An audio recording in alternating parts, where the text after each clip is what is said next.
pride, yeah. Ryan and Kevin, they're spitting the truth, keeping it real, keeping it orange and blue. Talking recruit, who's next in line? Line our pride, it's about that time. Orange and blue, yeah, that's how we do. Post-game vibes, breaking it through. Ryan and Kevin, the crew that you knew. Keeping it fresh, keeping it orange and blue. From the court to the field, every play, every step. Debating the cause where the game is at. Who's rising, who's falling, who's making the cut. Line 9 for life, never stuck in the rut. Okay, recruiting buzzer got the inside line. Post-game chatter, they're always on time. Breaking it down, they're the voices you trust. Orange and blue, yeah, they repping for us. Orange and blue, yeah, that's how we do. Post-game vibes, breaking it through. Ryan and Kevin, the crew that you knew. Keeping it fresh, keeping it orange and blue, yeah. So tune in, lean back, let the wisdom flow. Ryan and Kevin with the knowledge they throw. Line 9 Nation, this one's for you. Forever proud, keeping it orange and blue, yeah. Orange and blue, orange and blue, yeah. Orange and blue, orange and blue, yeah.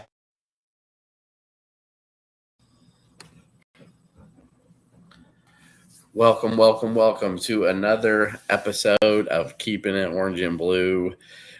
This one just feels a lot sweeter, doesn't it, Kevin, for some reason? Yeah, it's funny. My buddy Dave Wisnowski, I know a lot of people are aware of Dave. He's an avid Illini fan, used to write about Illini sports. A really good dude. I've actually Wish list, right? Wish list. Yeah, the wish list. Yeah, Wisnowski. He's up in Chicago. Great guy. I consider Dave a friend. I text him from time to time. He put on there like how awesome it was to get to a Sweet 16. And it's funny, like I shared this on his Facebook page. Like I think getting to a Sweet 16 comparatively to the round of 32, like it is monumental, right? Like the chasm between making the second round and making the third round is so ginormous.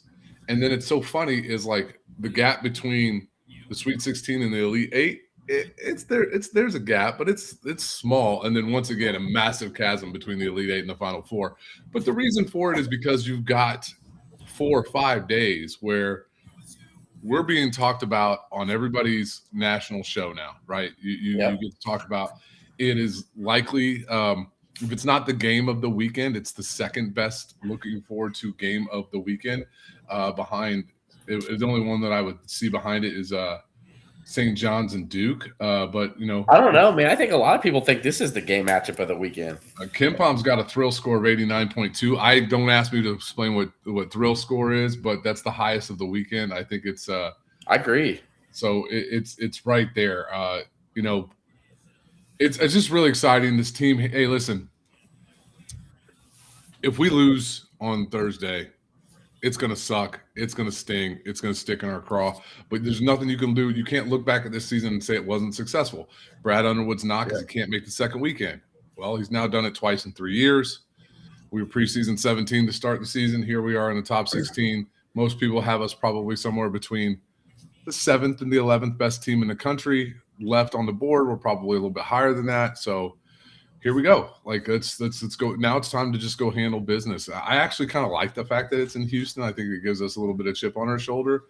But hey, listen, they did what they had to do. They handled business, and there were moments right on Thursday and Saturday where you're like, eh.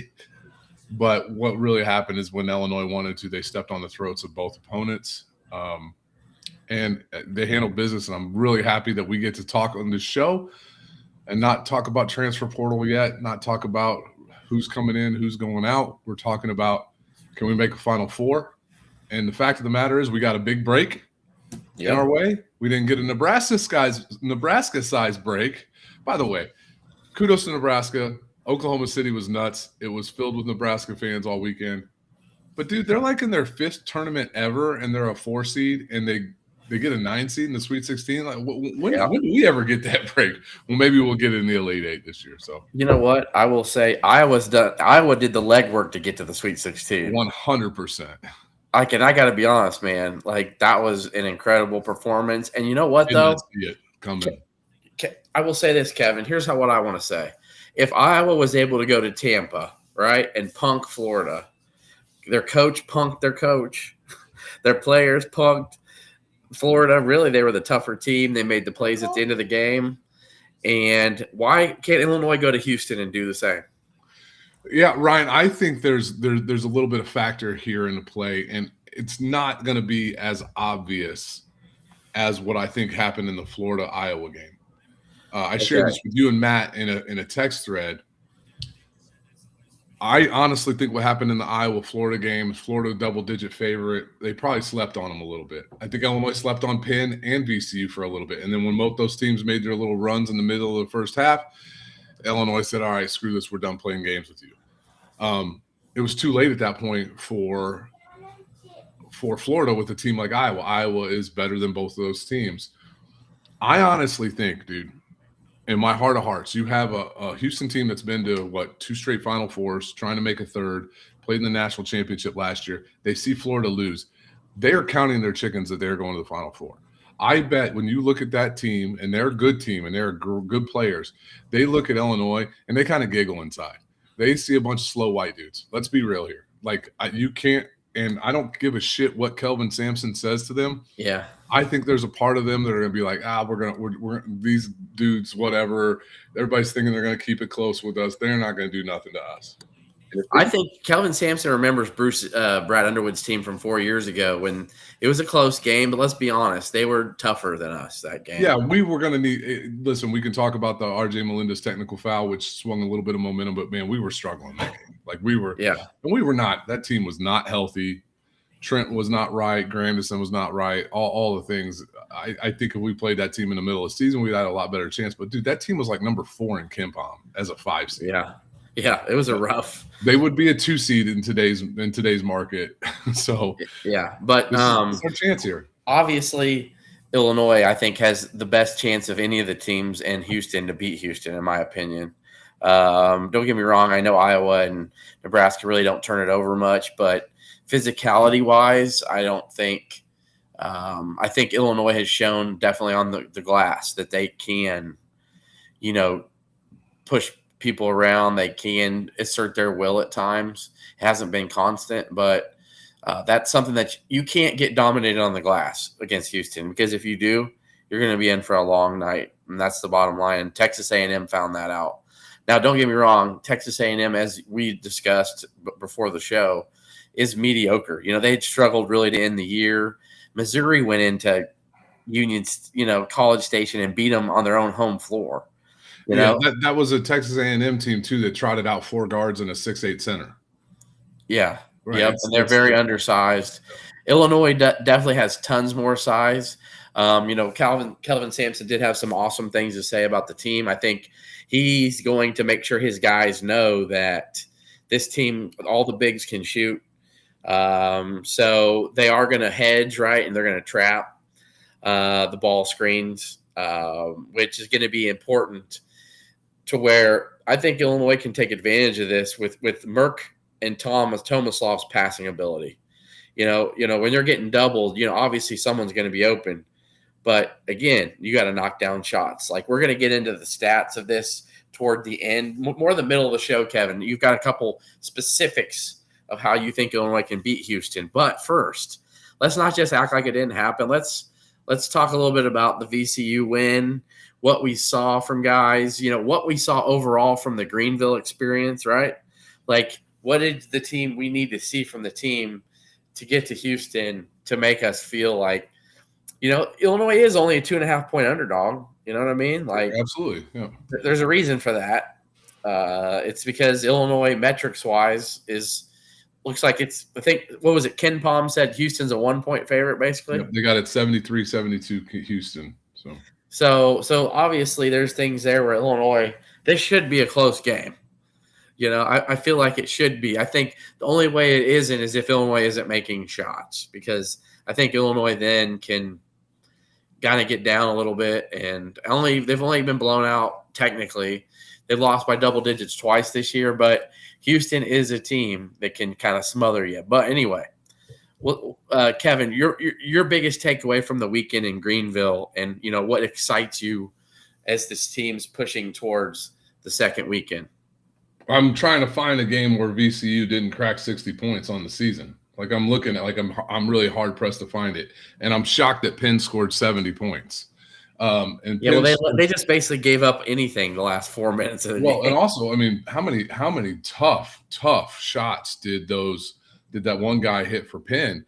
Like they were making fadeaway, they were making fadeaway 15, 17 footers, and I'm like, dude, I want you taking that shot all day long.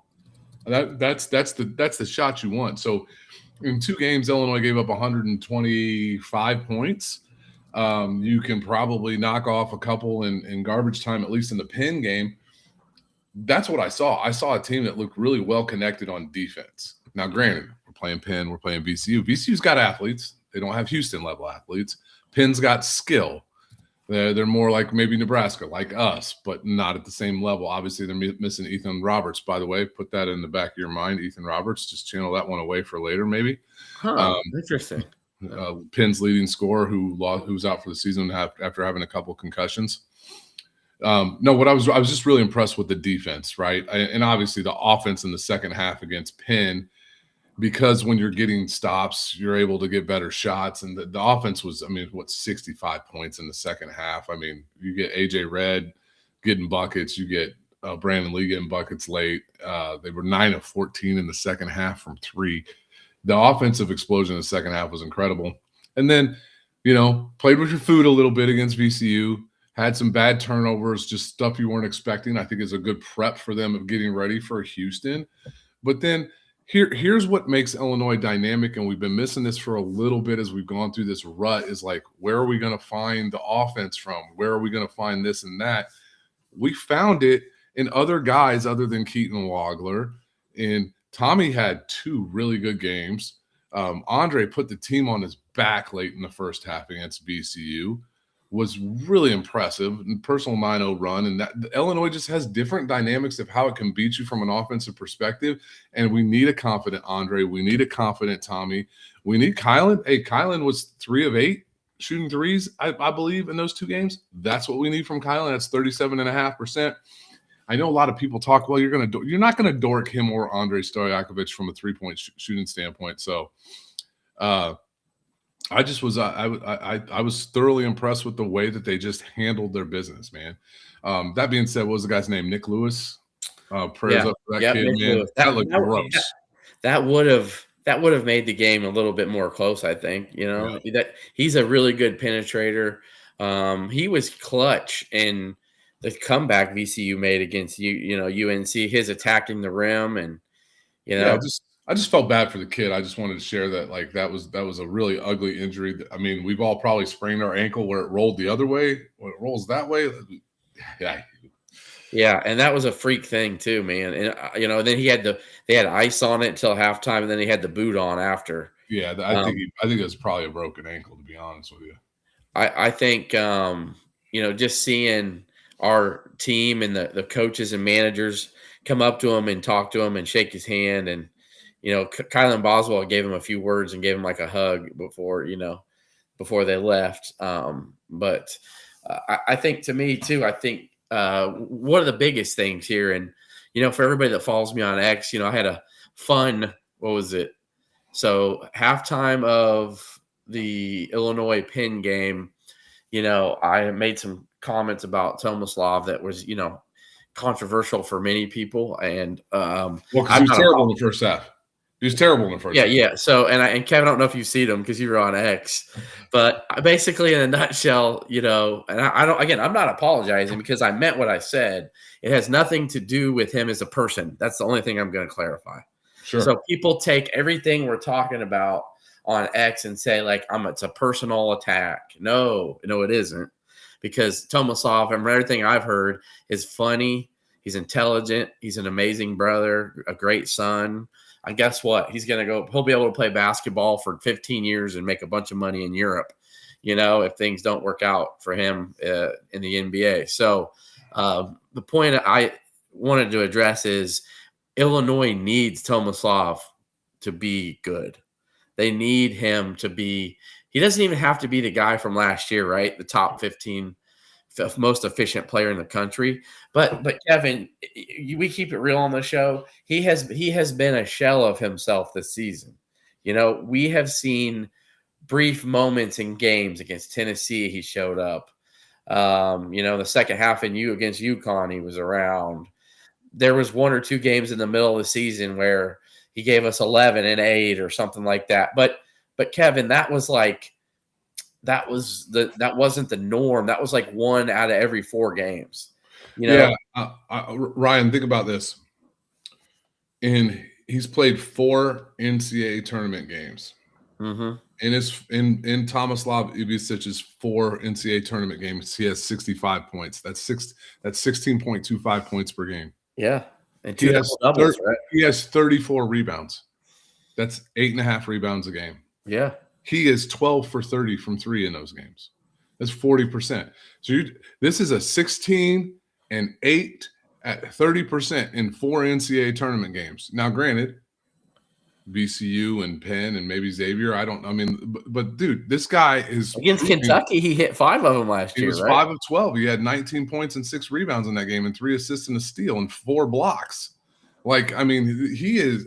I didn't even realize it until I looked up today. He had 4 blocks in that game. So on top of it, he had 2 blocks against Xavier. He's 7 blocks in 4 games. This guy is a primetime player. He's a PTPer, baby. He probably would have had 20 points against VCU had he not gotten that stupid, terrible foul call. Yeah. They got a second foul in the first half. Tomasov, for our frustration with him, this is the reason why we get frustrated with the guy, because you know how effective he really can be. Yeah. He seems to be maybe a guy who's coming into his own in March. And I'm look here for it. You guys probably know Kev's here for it. Why would I want him to struggle? You know what I mean? Right. At the end of the day, people can say I can be negative and all this other stuff. Obviously, I'm doing an Illini podcast because I care about Illinois. I love Illinois sports. I've been a fan my whole life, right? So it's frustration because it just doesn't make any sense for a man to be that effective and then just disappear for, 70% of the season. And it's just I can't fathom it to where he wasn't. And the only thing I could think, Kev, is maybe he wasn't healthy. But then you've kind of, made me feel like that, Mel. I don't believe that. So, well, I think that people were saying because he's strong and too much weight or something put on him, but he wasn't even jumping though for weeks at a time on rebounds at all. He was just flat-footed. Guess who was going up leaping for rebounds in Greenville, Kevin? Tommy, yeah, he was getting off the ground. He looked good. He was getting off the ground. He was blocking shots.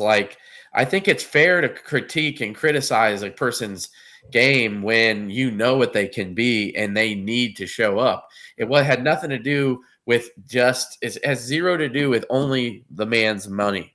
I know how much these guys are making, and when you've shown us what you can be and you're making that much money and the team depends on you that bad, for you to no-show quite a bit, I just don't feel like that's acceptable. We have to deal with it, sure, because that's how the cookie crumbles. But for all the people, the bottom line for me and for Kevin and for every Illini fan who wants this team to win, you need Tomasov Ivicic. I know there's a number out there about when Illinois lost 1 game when Merck was over 100%, in his efficiency rating. Right. Yeah, Sweet 16, not 26. Yeah. I'll stop listening to this clown. I'm about to eviscerate this fool. You want to let me loose? No, I will in a second. I didn't actually read. You don't have to read all that stuff he says, by the way. It's all good.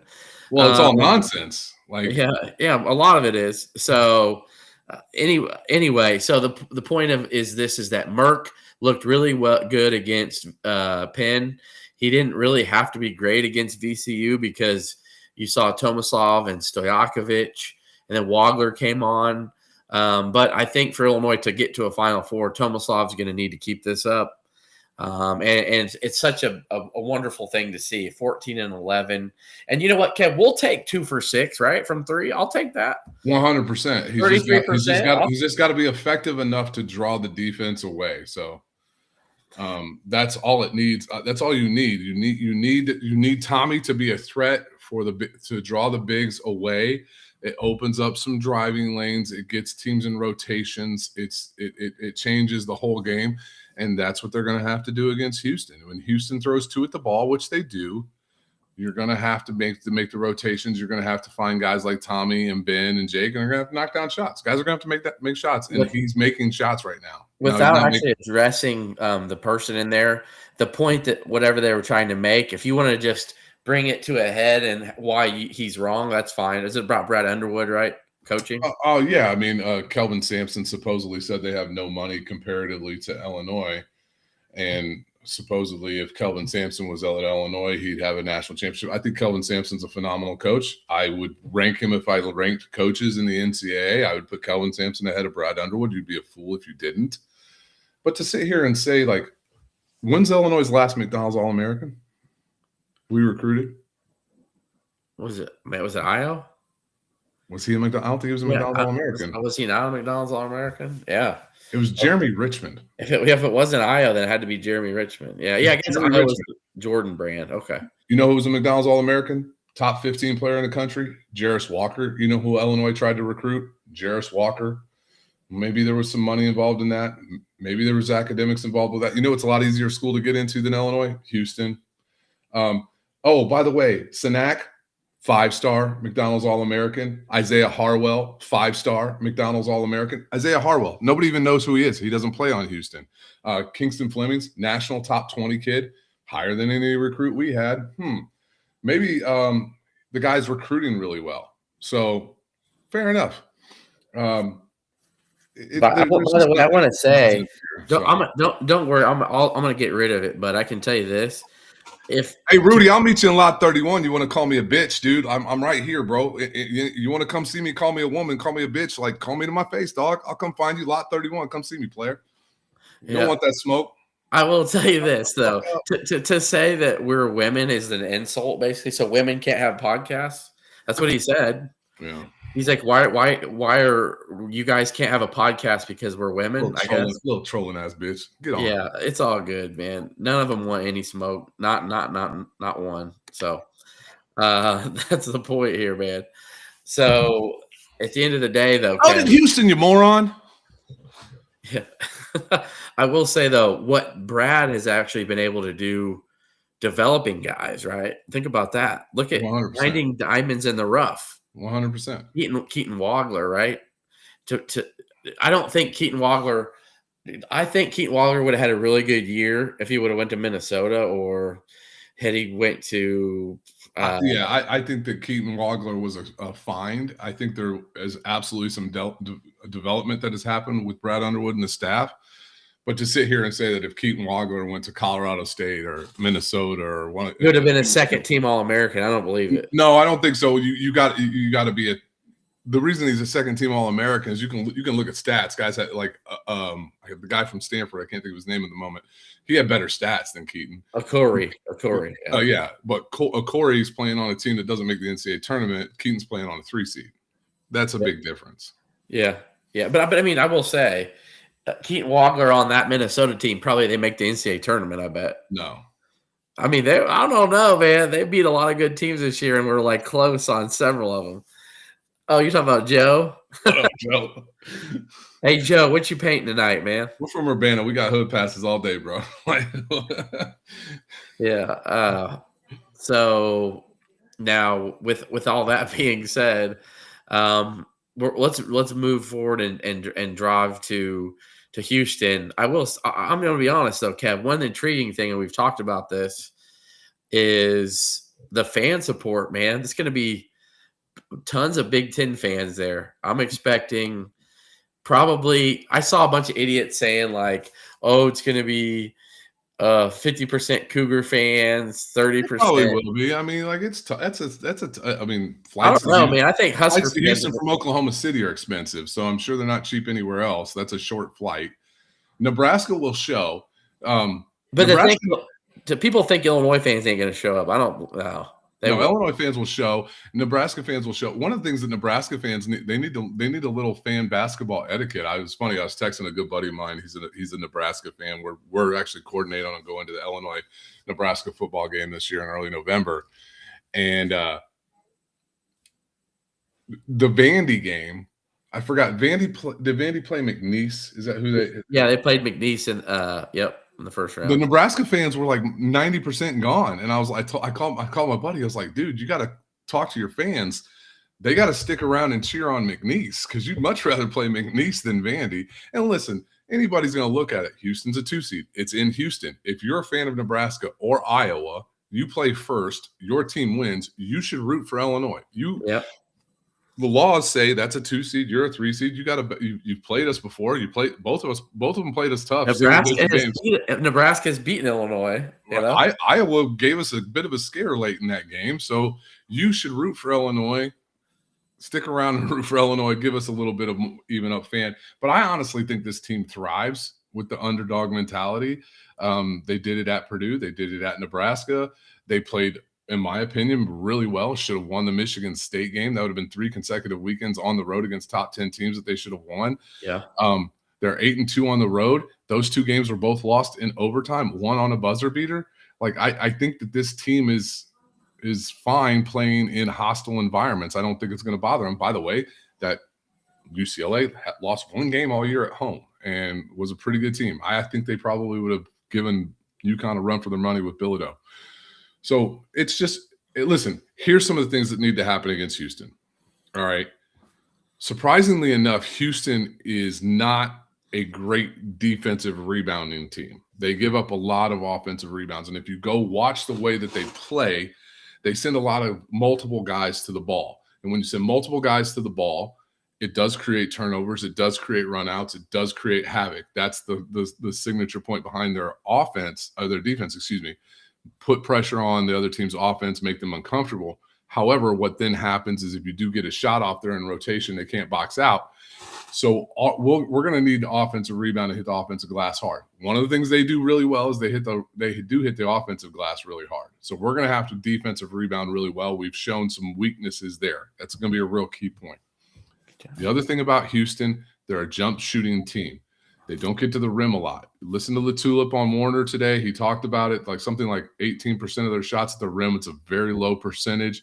They're a jump shooting team. If they're not hitting, and it's really down to about 3 guys. Don't get me wrong. Mercy Miller, Harwell, who I talked about, can all shoot. Yeah, Mercy Miller can shoot, yeah. Yeah, he's a masterpiece son. Make him say, No. Right? But really they got 3 guys that put the ball in the bucket, right? From the perimeter. That's Sharp, Uzan, and obviously Kingston Flemings. We want to make teams jump shooting teams, that fits what we are. We just have to rebound. And the last thing is they have a negative free throw differential. That is something that's really weird for a team that's in the top 10. Houston fouls and sends teams to the line a significant amount, and they don't get to the free throw line very often. And that is a really strange dynamic where Illinois is on the complete opposite. Illinois doesn't gets the free throw a fair amount, but does not send people to the free throw line. We're number 1 in the nation in not sending people to the free throw line. One of the things that I think can happen, the word got into the officials' ears. There's no way you can get around it. In 2001, when we played that Elite 8 game against Arizona, that Illinois was just so physical. I think might be a dynamic where Houston has this physical aspect. What's his name? Bucky with A&M coach. Can't think of his last name. Complained about it.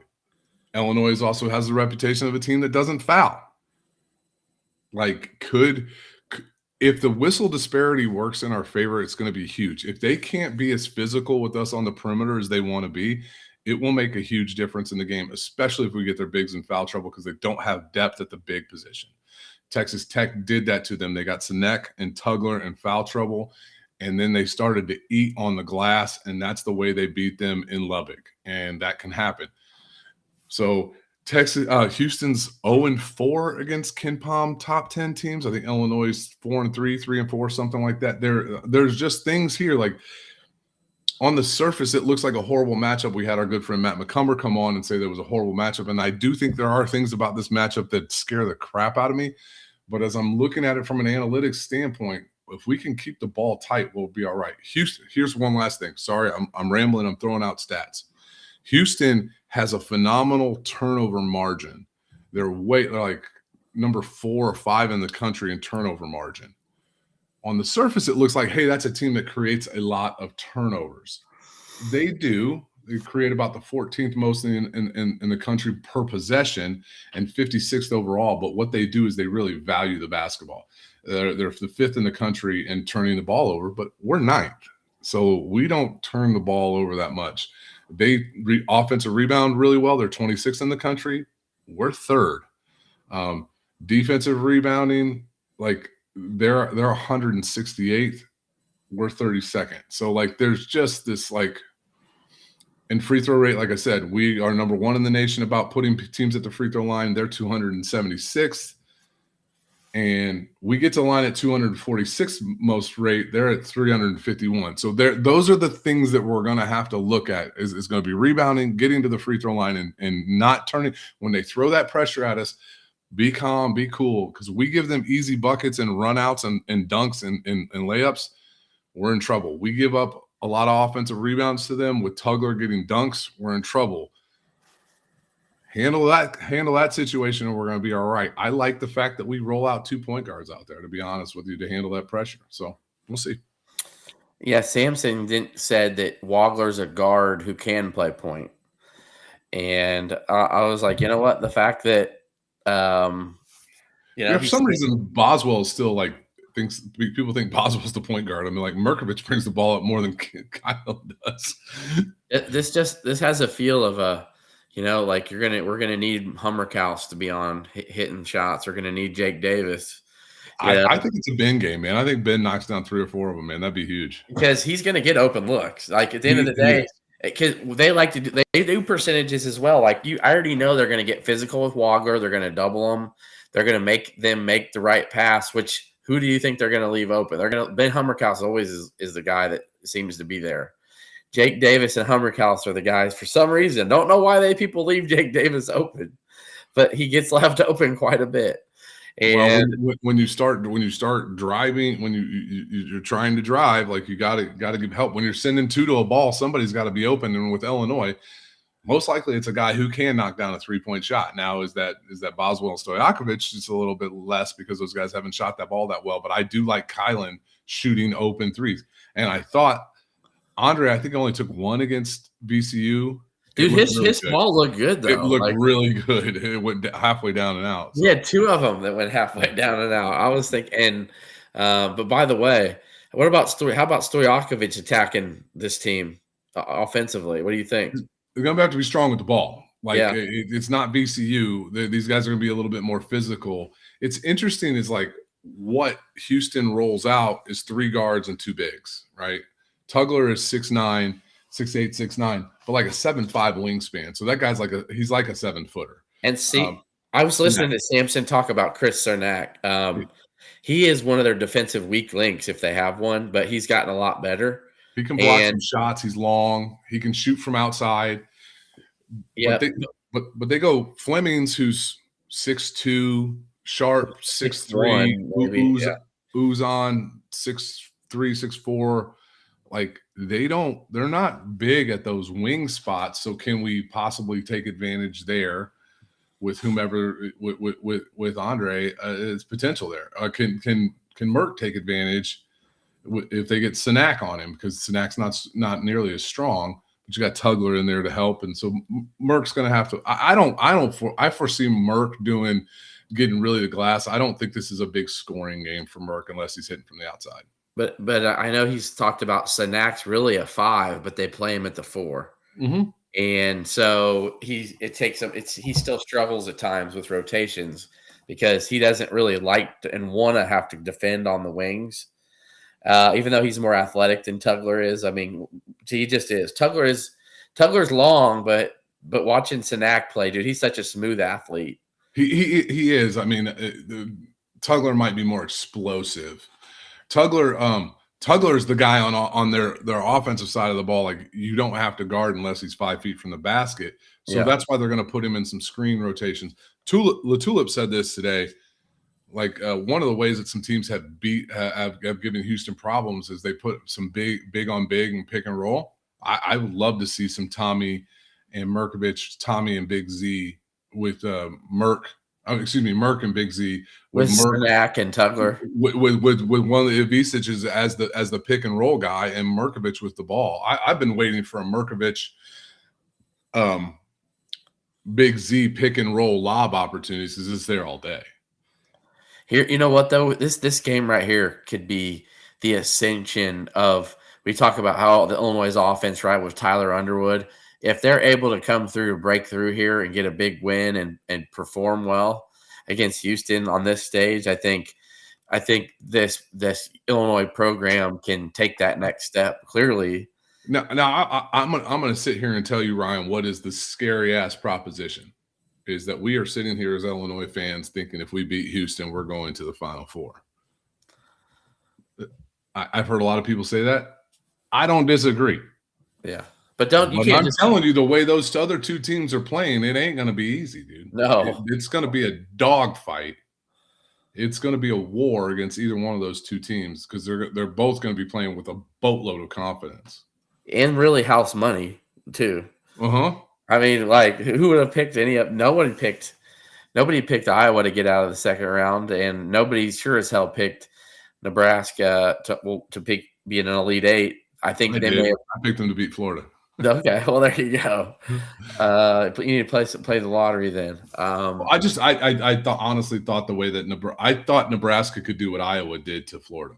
Okay, I didn't think Iowa could do that. And I'll be honest, and no, it's not going to be easy to beat Nebraska or Iowa, but the fact that Illinois has already beaten them, yes, they've also lost to Nebraska. I think there's a little comfort in that in the Elite Eight that like, hey, we've played these guys, they're not going to do anything that like Illinois hasn't seen. No. And sure, the same could go for Illinois, right? Yeah, it's an interesting thing. Is one of the things I heard about some. It might have been LaTulip. He might have said it on Field of 68. I don't remember where he said it. I'm pretty sure it wasn't on Warner's podcast, but he said one of the biggest challenges for teams playing Nebraska on the second end of the weekend is you got one day to prepare for their defense, which is really unique. If we play Nebraska, we don't have to deal with that. And I'm probably in the camp of like, I want Nebraska to beat Iowa because fuck Iowa. I've had enough rooting for Iowa for one day. And that was yesterday. I think Iowa though, a lot easier to defend because I think we know the ball's going to be in Bennett Sturtz's hands. And it just was really gross to me yesterday rooting for Iowa, and some of my Illinois brethren were like, how do you root for Iowa? And I'm like, because I love Illinois more than I hate Iowa. Yeah, for sure. Hell, if Kedrick Prince was rooting for Iowa, something was wrong. Was Ked pulling for Iowa? Yeah, Kedrick was too. Yeah. And remember, he works in Iowa. He lives right on the border. Yeah, it's not. Yeah, the thing is obviously bleeds orange and blue, but he works in Iowa and works with a lot of Iowa fans, and he has to listen to their crap, and he gets fed up with it. So he's like, over my dead body while I root for Iowa. And then we were just rooting for more of like an all Big Ten thing in Houston, because I don't believe for 1 second Iowa's going to be rooting for Houston. I just can't see it. Me and you have both connected with Huskers fans, by the way. Did Husks guys ever respond back or anything? They might have liked it. I'm not completely sure, so who knows? Okay, because I've reached out to a few guys that have Nebraska podcasts about, hey, could you work on your fan base a little bit? Can we get a little Husker love in that second game? Because, obviously, I bet there'll be 15% of the crowd will be Illinois fans, I bet. Something like that. Yeah, possibly. It's interesting to see like how similar the dynamics are between Iowa State in 2024 and Houston this year. Flemings to me scares me a little bit more than Lipsy did 2 years ago, though. 100%, yeah, 100%. But that was the number one. That was the number one defensive rated team in the country. Flemings, though, I've watched. He's usually on, but he'll have games where he struggles. I mean, I know he's still a freshman, but he's super explosive. He's really he's really tough in the mid range. So I know we'd rather give up twos, but with the soft coverage, the collapsing big, I feel like he's going to have an open 15-footer probably as much as he wants. Yeah, the one, yes, that's a scare on the defense. I think this offense is better because it's less reliant on just pure individual players to make things happen. It's more of a cohesive unit. But that Iowa State team was number 2 in the country in turnover percentage. That's better than what Houston is this year. They were turning teams over at 25% of the time, where this year I think Houston is 14th at 20%. Iowa State's the highest team. So you give Brad and that coaching staff the same amount of days to prepare for a team that's going to try to do the same things for you. You can try to limit some of that. And I think we did a pretty good job, if I recall correctly, not turning the ball over. That's the biggest thing for us on offense. Don't turn the ball over, because if we get looks, if we get shots up, not only do you have a chance to make them, you got a chance to get offensive rebounds. Not only do you get a chance to get offensive rebounds, when you get offensive rebounds against a team like Houston, against any team, you put them in a defensive scramble mode, the opportunities to score are there.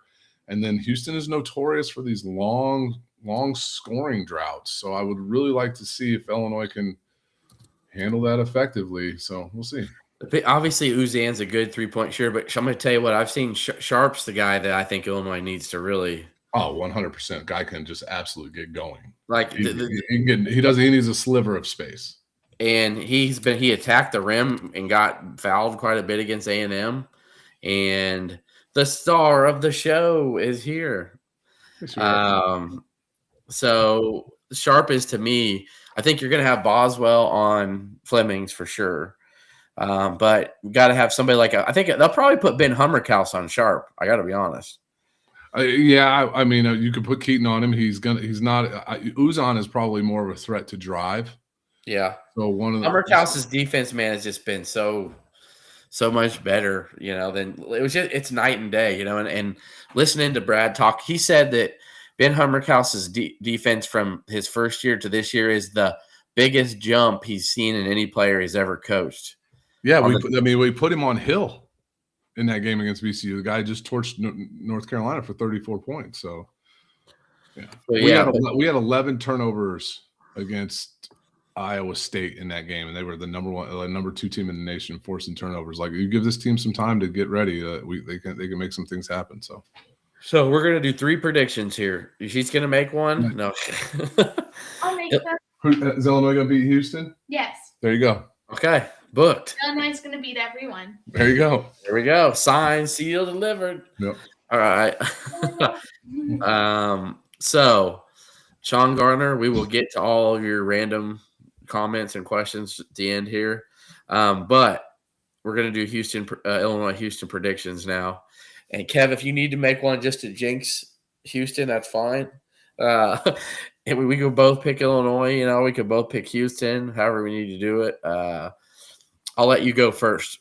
You're honest, not with your heart. Okay. I'm going to say 2 things here.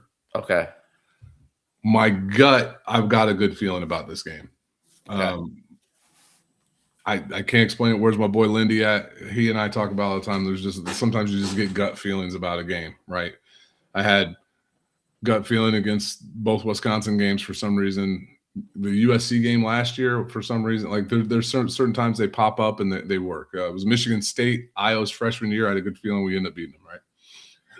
I got a good feeling about this. The logic will tell you. I just worry about this team reverting back to in close games. Can they close it out? There's a very small fear in my head that they blow us out and they just come at us in waves with their athleticism and we don't know how to respond. But I don't really see that with this team. I don't think they're going to do it. I think it's going to be a close game. My brain would tell you that I would if I had to bet on a money line, I would bet Houston. So I'm not going to make an actual prediction. That's just I hate doing it. It just sticks in my craw, but I've got a good feeling that we can come out victorious. Okay. And some guys are going to have to make some shots. There's going to be an X factor, dude. Warner, Latulip was on Warner's show. All of our guys who listen to the show, you're like me, you consume all the podcasts that you can out there. They were asking who the X factors could be. I think it could be a Ben Hummerkaus game, man. If Ben could knock down some shots, especially from a little bit extended 3-point line, like 23, 24, 25 feet, could make a huge difference in this game. I've got every confidence that guy can knock down those shots. Yeah, we'll see how I feel Thursday night because I'm one of those dudes. I don't know about you, Kev, but even against like a Penn, I get nervous, right? Like I'm like, man, I just get nervous. I'm like, on the board, like I feel like I'm gonna throw up. Yeah, I almost feel like I'm gonna puke. And then the game, like everybody's like, "Oh, it's March Madness. Everybody just enjoy the day." I'm all like, the day Illinois plays, I'm always like jittery. Somebody put on Twitter, March Madness is to be enjoyed by folks who don't have teams in the tournament. And there's a level of truth to that because once we lose, I'm going to stop giving a crap about this, even though I'm like in the top 5 in all my brackets. So. Yeah, for sure. So as long as your team's winning, you feel like you're just like, let's watch games, man. Yeah. But I don't, like I said, I haven't had a nasty. Here's the thing. Like in life, it doesn't just necessarily mean it's going to work one way or another. But like when we played Houston 4 years ago, I just in my heart, like I was like, we can't beat them. No, horrible match. I was just like, I just don't think we can beat them. Like we don't have the weapons to do it. Like there's just some matchups. I'm gonna be honest. Even though it was close at halftime against UConn a couple years ago, I was like, I just can't see us beating them. I just couldn't because that UConn team, obviously amazing team, right? They went and blew out Purdue in the championship game. So it was like that team just was a juggernaut. And I think if Illinois had been in any other region, they'd have played in the Final Four of the championship game that year. But that's not the region they got. So I just don't have that feeling with this game. I feel like it's going to be close. And obviously we've talked about Illinois making shots. I think they're going to put themselves in a position to win the game. And at the end of the day, is Illinois really going to continue to blow or lose close games at the end? I just feel like things have to sway the other way at some point. We got to catch some luck, yeah. One of the things to consider, I keep going back to the turnover thing. We had 11 against Iowa State 2 years ago with about the same amount of rest, playing them late at night. Granted, that was in Boston. It wasn't in Houston. It wasn't in Ames or Iowa City, which this is like playing in. But that team 2 years ago was a much more turnover-prone team. Terrence averaged over 2 turnovers a game, and I'm not knocking one of the greatest seasons in Illinois history. We don't have anybody that averages 2 turnovers a game. Nobody on our team. So, the closest is Merkovich, so 1.9, and then Keaton's at 1.8. But, like, we got guys like Ben Humrickhouse and Jake Davis who just flat out do not turn the ball over. Like, we got guys that play in this lineup that don't ever turn the ball over. Kylan's really solid with the ball. So you give this coaching staff this time to prepare against it. That's where Houston's going to need to create easy buckets because their half-court offense is not very good. Their half-court defense is phenomenal. And so that's why this matchup is so intriguing. But Illinois wants to play half-court ball, too, on the offensive side. Both teams play snail's pace tempo. Both teams are very, very slow tempo teams. Yeah. And you know what, though? I think this game is house money. I've already said it. If the odds makers obviously have Houston winning, all the people who Seth Greenberg wouldn't even mention Illinois' name when they talked about the South region.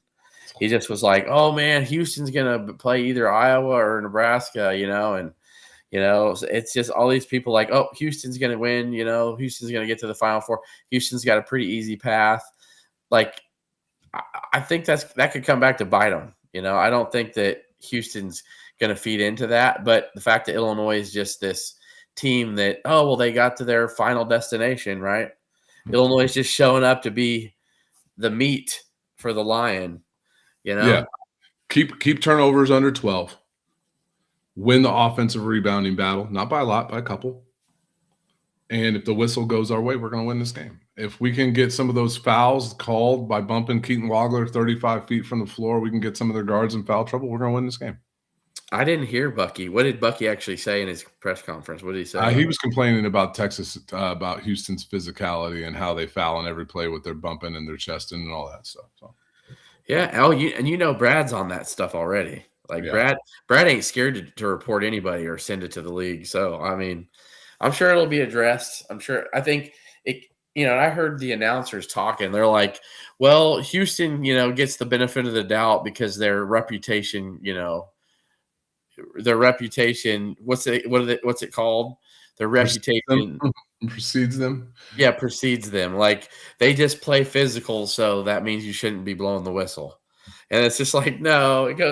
I think the farther down in the tournament you're going in March, I think the whistle matters more. You have to have some sort of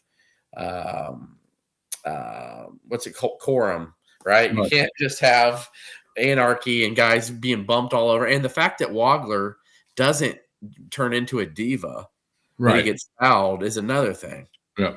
Well, you look at, like, they lost to Tennessee early in the season. Yeah. Tennessee outscored them by 15 at the free throw line in a 3-point game. So like that, you can go look at their losses line by line. A lot of them are free throw induced losses. Texas Tech outscored them 24-17 at the free throw line in a 4-point game. Hey, Texas Tech almost beat them both times they played. I watched the game in Houston too. I mean, they did. Whatever Texas Tech it does and did, it is a recipe to beat them. I know you had JT Toppin, so that helps. But I mean, when Iowa State beat them in Ames, they doubled them up in free throw attempts. Now, Iowa State couldn't make any free throws that game. They were 11 for 22 from the free throw line, which they better be careful. It might come back to bite them. When Arizona beat them, 31-22 from the free throw line. Like every game that they lose, they're getting worked on the free throw line. It's a thing that they do. And Kansas beat them in Jayhawk in Allen Fieldhouse. They did, and they outshot them 20-9 at the free throw line.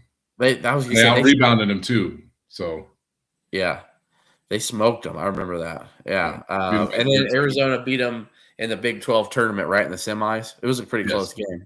Yes, that was a really close game. That's the one game I haven't looked at here.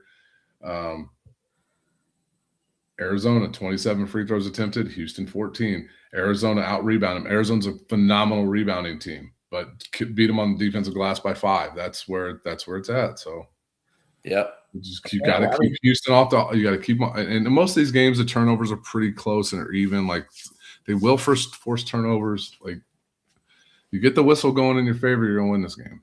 I hate to say it, man. It's such a janky way to look at a game, but Illinois doesn't foul. Yeah. I mean, how many free throws have we allowed against us in 2 NCAA tournament games? 8, 9? 5 or 6. Yeah. Like, it was just nothing. What was it? Penn made 1 because they fouled a crap, just a block. They tied it. We were gonna tie our record. Yeah, it was 0. It was 0. We didn't attempt a free throw against Alabama in 1986. That's crazy. So. As we get to final thoughts here, let's see a couple questions. I'll answer this right now. The Illinois women's team next year, this is the last year Illinois is going to be a higher seed in the second round matchup. They've got some huge things incoming. They had a girl that would have made a huge difference in the paint that tore her ACL to start the year. Plus, they've got a huge big-time transfer coming from a big-time school. Plus, these girls are all getting a year older. I would be shocked if Illinois is not going to be hosting a first and second round in Champaign next year. I think they could easily be a top 16 team, a top, 4 seed. So, if not better. So things are going really well for Shauna Green's bunch. They would have been in this game if they could make a shot. They shot 30% from the field and 13% from 3. They got 22 offensive rebounds. They were crashing the glass like crazy. How many missed free throws, Kevin? And how many missed layups? Oh, my – dude, they could not make a shot. If Illinois shoots 40%, which is not a good field goal percentage game, and maybe 30% from 3 or 25% from 3, in an 18-point loss, they'd have kept it close. I watched the first half of that game. They could not make a shot. And I'm pretty sure they missed like 6 to 7 free throws, if not more. Only 3, but yeah. Okay, well, it was in the first half. My bad. They were all in the first half. Yep, all in the first half. But they missed their Letty, the 6'7" girl, missed 3 layups. I watched her do that too. Let's see. If we beat Houston, will we beat either Iowa or Nebraska? I would like to think so. I would like to think so. Kevin, Cubs locked up PCA on long-term extension. Nice. And does John Blackwell transfer to Illinois? He'd have to graduate from what I understand. Okay. Yeah. I've heard some subtle rumors about this, very, very subtle rumors. I'd love to have Blackwell at Illinois. So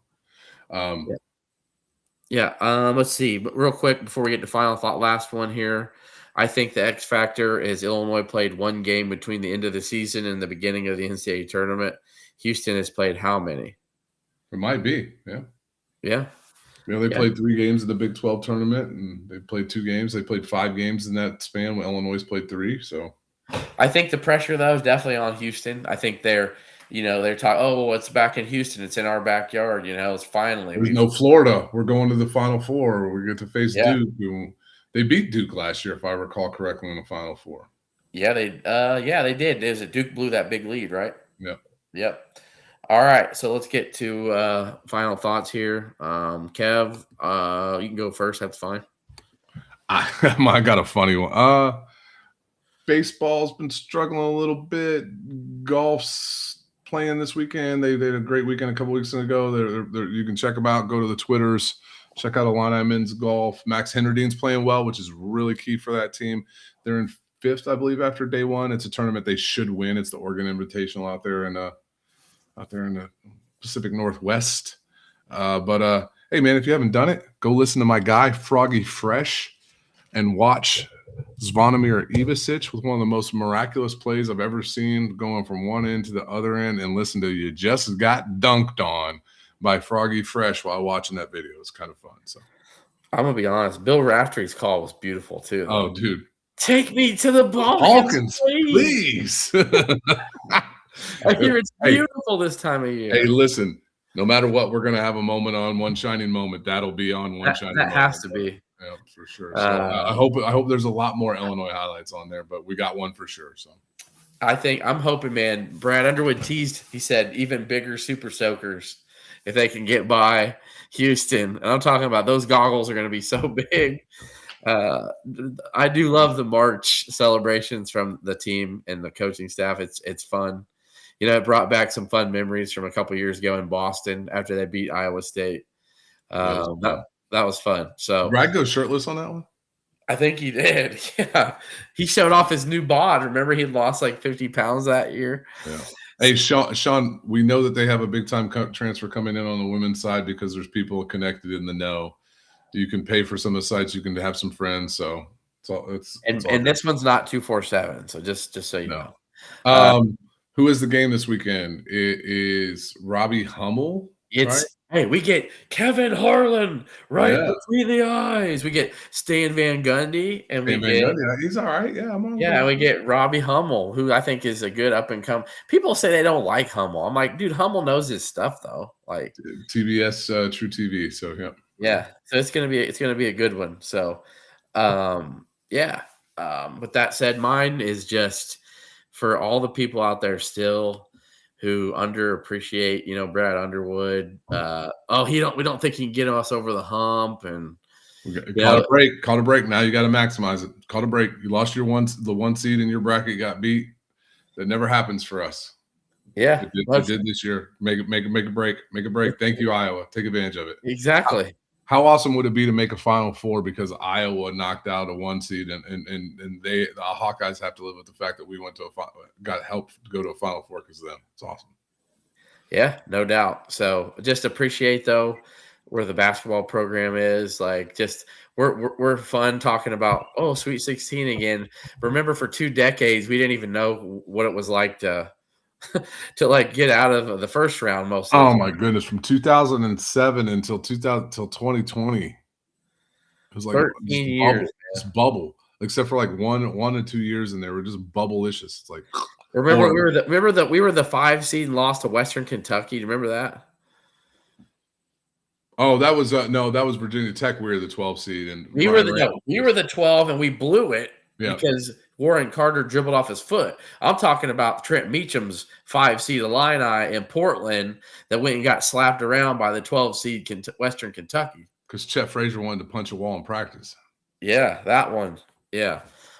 So we were that team for a while. We were the 12 seed. Bruce's best coaching job ever. That year? Yeah. Yeah, the fact that we got to a 5 seed. Yeah, with that team, you're like, okay. Yeah, I remember the Big Shorts that year. Hey, Sean Garner asked, does Duke lose this weekend? If they don't lose on Friday, no. And I think that now that they got Mbonga back and supposedly Caleb Foster might be coming back, if they get healthy. That's who Illinois would play in a Final Four, is Duke. Yeah, so you root for St. John's. I can't root for Michigan State or UConn. I hate both those teams. Yeah, true.